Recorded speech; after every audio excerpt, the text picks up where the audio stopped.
To enable or disable negative colors in Samsung Galaxy S9 or S9 Plus, open Settings. From a home screen, swipe up or down from the center of the display to access the apps screen.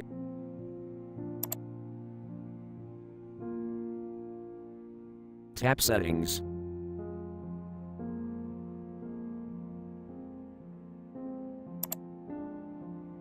Scroll down.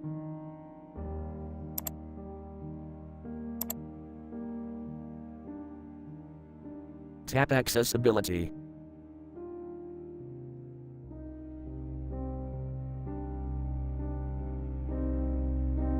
Tap Vision.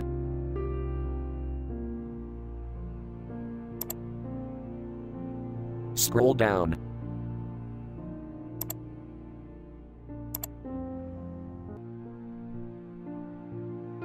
Tap negative colors switch until blue to enable, or tap until gray to disable.